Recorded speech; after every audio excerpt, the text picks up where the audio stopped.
Hi all. ഇന്ന് നമ്മൾ discuss ചെയ്യാൻ പോകുന്നത് മാർച്ച് 9ന് നടന്ന MOH ഫാർമസി ടെക്നീഷ്യൻ എക്സാമിന്റെ കുറച്ച് ക്വസ്റ്റ്യൻസ് ആണ്. പാർട്ട് 1 ആണ് ഇന്ന് നമ്മൾ ഡിസ്കസ് ചെയ്യാൻ പോകുന്നത്. Okay, first question, what is the correct Latin abbreviation for after meals? Option A QD, B PC, C AC, D BID. അപ്പോൾ after meals, Latin abbreviation for after meals ആണ് question ചോദിച്ചിട്ടുള്ളത്. Correct answer എന്ന് പറയുന്നത് PC ആണ്. PC എന്ന് പറഞ്ഞാലാണ് after meals. QD എന്ന് പറഞ്ഞാൽ എന്താണ്? ഓപ്ഷൻ എ QD എന്ന് പറഞ്ഞാൽ once a day, once daily ആണ് QD എന്ന് പറയുന്നത്. PC എന്ന് പറയുന്നത് ബിഫോർ മീൽസ് ആണ്. BID എന്ന് പറയുമ്പോൾ 2 times a day. അപ്പോൾ ആഫ്റ്റർ മീൽസ് എന്ന് പറയുന്നത് PC ആണ് കറക്റ്റ് ആൻസർ വരുന്നത്. Next question, a 45-year-old male present to the clinic with complaints of heartburn, acid reflux and epigastric pain for the past 3 months. His symptoms worsen after meals and at night. The doctor prescribes pantoprazole to manage his condition. Which class of drug does pantoprazole belongs to? A. Proton pump inhibitor, B. H2 receptor antagonist, C. Antacid, D. Prokinetic agents. Pantoprazole ഏത് class of drug ആണെന്നാണ് question ചോദിച്ചിട്ടുള്ളത്. പാന്റോപ്രസോൾ എന്ന് പറഞ്ഞാൽ എന്താണ്? It's A proton pump inhibitor. Proton pump inhibitor ആണ് correct answer വരുന്നത്. പാന്റോപ്രസോള്, ഒമിപ്രസോള്, ലാൻസോപ്രസോൾ ഇതെല്ലാം proton pump ഇൻഹിബിറ്റേഴ്സിന്റെ example ആയിട്ട് വരുന്നതാണ്. ഏതൊക്കെയാണ് H2 റിസപ്റ്റർ ആന്റഗോണിസ്റ്റിന്റെ എക്സാമ്പിൾസ് ആയിട്ട് വരുന്നത്? സിമെറ്റിഡിൻ, ഫാമോറ്റിഡിൻ, റാനിറ്റിഡിൻ, ഇതൊക്കെ H2 റിസപ്റ്റർ ആന്റഗോണിസ്റ്റിന്റെ എക്സാമ്പിൾ ആണ്. ആന്റാസിഡ്സിന് നമുക്ക് മഗ്നീഷ്യം ഹൈഡ്രോക്സൈഡ്, അലുമിനിയം ഹൈഡ്രോക്സൈഡ്, ഇതൊക്കെ എക്സാമ്പിൾസ് ആയിട്ട് പറയാൻ പറ്റും. പ്രോകൈനറ്റിക് ഏജൻസിന്റെ എക്സാമ്പിൾ ആണ് മെറ്റോക്ലോപ്രമൈഡ്, ഡോംപെറിഡോൺ ഒക്കെ. ഓക്കെ, അപ്പൊ പാന്റോപ്രസോൾ എന്ന് പറയുമ്പോൾ it is a proton pump inhibitor. Next question, what is the commonly accepted range for room temperature in scientific and pharmaceutical settings? Option A -20 to -10 degrees Celsius, B 15 to 25 degrees Celsius, C 30 to 40 degrees Celsius, D 2 to 8 degrees Celsius. അപ്പൊ room temperature എന്ന് പറഞ്ഞാൽ ആ ഒരു temperature range എത്രയാണ് വരുന്നത്? Option B 15 degree Celsius to 25 degree Celsius ആണ് room temperature ആയിട്ട് നമ്മൾ നോർമലി പറയല്. ഇപ്പൊ ഈ -20 to -10 ഡിഗ്രി സെൽഷ്യസ് എന്ന് പറയുമ്പോൾ എന്താണ്? അത് ഫ്രോസൺ ടെമ്പറേച്ചർ ആണ്, ഫ്രീസിംഗ് ടെമ്പറേച്ചർ ആണ് -20 to -10 എന്ന് പറയുന്നത്. 30 to 40 എന്ന് പറയുമ്പോൾ അത് വാം ടെമ്പറേച്ചർ ആണ്. 2 to 8 എന്ന് പറയുമ്പോൾ റെഫ്രിജറേറ്റർ ടെമ്പറേച്ചർ ആണ്. അപ്പൊ ഈ ടെമ്പറേച്ചേഴ്സ് ഇപ്പൊ ഡിഫറെന്റ്, ഇപ്പൊ റൂം ടെമ്പറേച്ചർ ഏതാണ്, അതേപോലെ റെഫ്രിജറേറ്റർ ടെമ്പറേച്ചർ ഏതാണ് എന്നൊക്കെ മാറി മാറി ചോദിക്കുന്നുണ്ട്. അപ്പൊ ടെമ്പറേച്ചർ റേഞ്ച് ഒക്കെ പ്രോപ്പർ ആയിട്ട് പഠിച്ചു വെക്കുക. Next question, A 7-year-old child is brought to the clinic with a fever and mild body pain. The doctor prescribes ibuprofen syrup for symptom relief. Which of the following is a common side effect of ibuprofen syrup? A. Hypoglycemia, B. Gastric irritation and nausea, B. Skin rash due to photosensitivity, D. Drowsiness and dizziness. അപ്പൊ ഇതിൽ എന്താണ് ചോദിച്ചിട്ടുള്ളത്? Ibuprofen സിറപ്പിന്റെ common side effect ഏതാണെന്നാണ് ചോദിച്ചിട്ടുള്ളത്. അപ്പൊ option B gastric irritation and nausea ആണ് correct answer വരുന്നത്.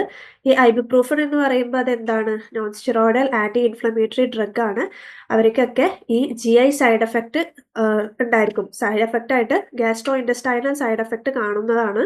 അപ്പൊ അതിൽ ഗ്യാസ്ട്രിക് ഇറിറ്റേഷൻ, നോസിയ ഒക്കെയാണ് ഈ ഐബുപ്രൂഫൻ സിറപ്പിന്റെ കോമൺ സൈഡ് എഫക്റ്റ് ആയിട്ട് വരുന്നത്. ബാക്കി hypoglycaemia, skin rashes, drowsiness, dizziness ഒക്കെ ഈ ഒരു ഐബുപ്രൂഫന്റെ ആ ഒരു സൈഡ് എഫക്റ്റ് ആയിട്ട് നമുക്ക് നോർമലി പറയുന്നതല്ല. Gastric irritation, nausea, GI side effect കൂടുതലായി കാണുന്നതായിരിക്കും. Next question, a pharmacist receives a bottle of dextromethorphan syrup in an amber coloured glass bottle. Where should the pharmacist store the syrup in the pharmacy? A. Pharmacy shelf, B. Pharmacy counter, C. Away from the light, D. Inside the refrigerator. Dextromethorphan ബോട്ടിൽ എന്ന് പറയുന്നത് amber coloured ബോട്ടിലാണ്. അപ്പൊ ഈ amber coloured ബോട്ടിൽ നമ്മൾ എന്തിനാണ് ആ ഒരു amber coloured ബോട്ടിൽ use ചെയ്യുന്നത്? ഈ ലൈറ്റ് സെൻസിറ്റീവ് പ്രിപ്പറേഷൻസ് ഒക്കെ സ്റ്റോർ ചെയ്യാനാണ് ഈ ഒരു ആംബർ കളേർഡ് ബോട്ടിൽ യൂസ് ചെയ്യുന്നത്. അപ്പൊ അതിന്റെ മെയിൻ പർപ്പസ് എന്ന് പറയുന്നത് ആ ഒരു ലൈറ്റിൽ നിന്ന് പ്രൊട്ടക്ട് ചെയ്യുക, ഡയറക്റ്റ് ലൈറ്റ് ആ ഒരു ഡ്രഗ് ആയിട്ട് എക്സ്പോസ് ആവാതിരിക്കാൻ വേണ്ടിയിട്ടാണ് നമ്മൾ ആംബർ കളേർഡ് ബോട്ടിൽ പ്ലേസ് ചെയ്യുന്നത്. അപ്പൊ അത് എവിടെയാണ് ഫാർമസിസ്റ്റ് പ്ലേസ് ചെയ്യേണ്ടത്? എവേ ഫ്രം ദി ലൈറ്റ് ആണ്. ലൈറ്റ് ആയിട്ട് എക്സ്പോസ്ഡ് ആയി കഴിഞ്ഞാൽ അവിടെ ഡീഗ്രഡേഷൻ വരും, പൊട്ടൻസി ലോസ് ആവാൻ ചാൻസ് ഉണ്ട്. അപ്പോൾ ഈ ആംബർ കളേർഡ് ബോട്ടിലിൽ ഡിസ്പെൻസ് ചെയ്യുന്ന ഡ്രഗ്സ് കാര്യങ്ങളൊക്കെ നമ്മൾ എവേ ഫ്രം ദി ലൈറ്റ് ആണ് അത് കീപ്പ് ചെയ്യേണ്ടത്. ഇപ്പൊ ഫാർമസി ഷെൽഫിൽ തന്നെ വെക്കുകയാണെന്നുണ്ടെങ്കിലും നമ്മൾ മെയിൻ ആയിട്ട് നോക്കേണ്ടത് ആ ഒരു ഡ്രഗ് എന്ന് പറയുന്നത് എവേ ഫ്രം ദി ലൈറ്റ് ആയിരിക്കണം, അല്ലെങ്കിൽ അവിടെ ഡീഗ്രഡേഷൻ വരാൻ ചാൻസ് ഉണ്ട്. അപ്പൊ ലൈറ്റ് സെൻസിറ്റീവ് ഡ്രഗ്സ് ആണ് നമ്മൾ ആംബർ കളേർഡ് ബോട്ടിലിൽ ഡിസ്പെൻസ് ചെയ്യുന്നത്. It should be kept away from the light. Next question, a total parenteral nutrition is formulated as which type of mixtures? A.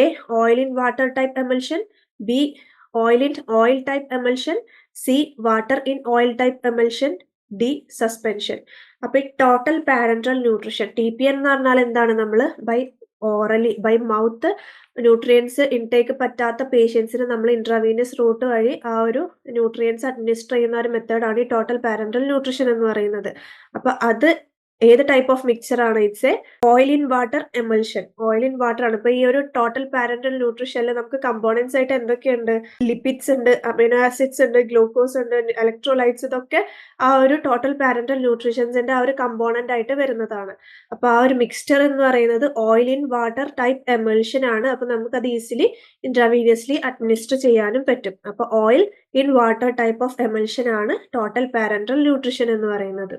Next question, what does just-in-time mean in the context of inventory management? A. Inventory is produced or delivered before it is needed. B. Inventory is produced or delivered exactly when it is needed. C. Inventory is stored in large quantities to prevent shortages. D. Inventory is not tracked to avoid overproduction. JIT or just-in-time എന്ന് പറയുന്നത് എന്താണ്? Option B, inventory is produced or delivered exactly when it is needed. അതാണ് correct answer വരുന്നത്. എപ്പോഴാണോ ആവശ്യം വരുന്നത് അപ്പോൾ നമുക്ക് ആ ഒരു പ്രൊഡക്റ്റിന്റെ അവൈലബിലിറ്റി ഉറപ്പുവരുത്തുന്ന ആ ഒരു കണ്ടീഷനാണ് ജസ്റ്റ് ഇൻ ടൈം ഇൻവെന്ററി എന്ന് പറയുന്നത്. അപ്പോൾ അത് മെയിൻ ആയിട്ട് ആ ഒരു സ്റ്റോറേജ് കോസ്റ്റ് റെഡ്യൂസ് ചെയ്യാൻ, ഇൻവെന്ററി കോസ്റ്റ് എല്ലാം റെഡ്യൂസ് ചെയ്ത് നമുക്ക് ആ ഒരു പ്രോപ്പർ എപ്പോഴാണോ ആവശ്യം വരുന്നത് അപ്പോൾ ആ ഒരു ഡ്രഗ് അവൈലബിൾ ആവാനുള്ള ആ ഒരു രീതിയിൽ സെറ്റ് ചെയ്യുന്നതാണ് just in time inventory method എന്ന് പറയുന്നത്. ആ ഒരു അഡ്വാൻസ് സ്റ്റോക്കിംഗ് അവോയ്ഡ് ചെയ്ത് എപ്പോഴാണോ ആവശ്യം അപ്പോൾ ആ ഒരു ഡ്രഗ് പ്രൊഡ്യൂസ് ചെയ്യുന്ന ആ ഒരു മെത്തേഡാണ് just in time inventory method എന്ന് പറയുന്നത്. Okay, next question, a patient is receiving methotrexate therapy and develops gastro intestinal side effect. Which of the following drug is commonly prescribed along with methotrexate to reduce GI side effects? A. Folic acid. B. Omeprazole. C. Diphenhydramine. D. Loperamide. അപ്പോൾ മെത്തോട്രിക്സേറ്റ് എന്ന് പറയുമ്പോൾ അതിന് common ആയിട്ട് കാണിക്കുന്നതാണ് GI side effect എന്ന് പറയുന്നത്. അപ്പൊ അത് കുറയ്ക്കാനൊക്കെ ആയിട്ട് നമ്മൾ ഫോളിക് ആസിഡ് ആണ്, ഓപ്ഷൻ എ ഫോളിക് ആസിഡ് ആണ് മെത്തോട്രിക്സേറ്റിന്റെ ഒപ്പം നമ്മൾ കൊടുക്കുന്നത്. അത് ഡ്രഗ്സ് എടുക്കുന്ന ടൈമിലും സെയിം ഡേ തന്നെ നമ്മൾ എടുക്കില്ല. മെത്തോട്രിക്സേറ്റും ഫോളിക് ആസിഡും സെയിം ഡേ തന്നെ നമ്മൾ എടുക്കില്ല. മെത്തോട്രിക്സേറ്റ് എടുത്ത് നെക്സ്റ്റ് ഡേ ആയിരിക്കും നമ്മൾ ഫോളിക് ആസിഡ് ഡ്രഗ് എടുക്കുന്നത്. അപ്പോൾ ഫോളിക് ആസിഡ് ആണ് ഇവിടെ കറക്റ്റ് ആൻസർ വരുന്നത്. Next question, what is the brand name for the combination of trimethoprim and sulfamethoxazole? A. Bactrim. B. Amoxil. C. Zithromax. D. Keflex. അപ്പോൾ trimethoprim sulfamethoxazole combination എന്ന് പറയുന്നത് ബാക്ട്രീം ആണ്. നമുക്ക് ഇതിവിടെ ഓപ്ഷൻസിൽ വേറെ കൊടുത്തിട്ടുള്ളത് അമോക്സിൽ. അമോക്സിൽ എന്ന് പറയുമ്പോൾ അമോക്സിസിലിൻ ആണ്. സിത്രോമാക്സ് എന്ന് പറയുമ്പോൾ അസിത്രോമൈസിൻ ആണ്. കെഫ്ലെക്സ് എന്ന് പറയുമ്പോൾ അത് സെഫാലെക്സിൻ ആണ്. അപ്പൊ ട്രൈമെത്തോപ്രിൻ സൾഫാമെത്തോക്സസോൾ കോമ്പിനേഷൻ എന്ന് പറയുന്നത് ബാട്രിം ആണ് കറക്റ്റ് ആൻസർ വരുന്നത്.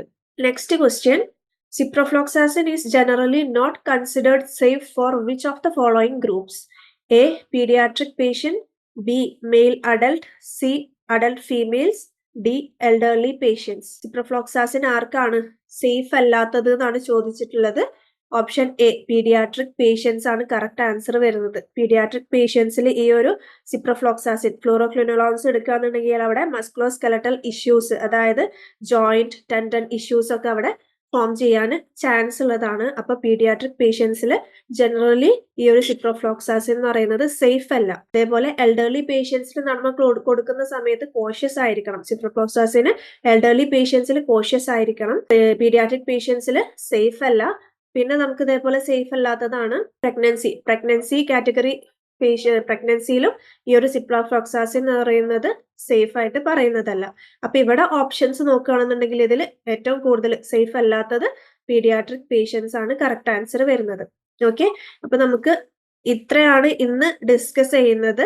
ഇനി ബാക്കി സെക്ഷൻ നമുക്ക് പാർട്ട് 2 ആയിട്ട് നെക്സ്റ്റ് ഡേ ഡിസ്കസ് ചെയ്യാം. Okay, thank you.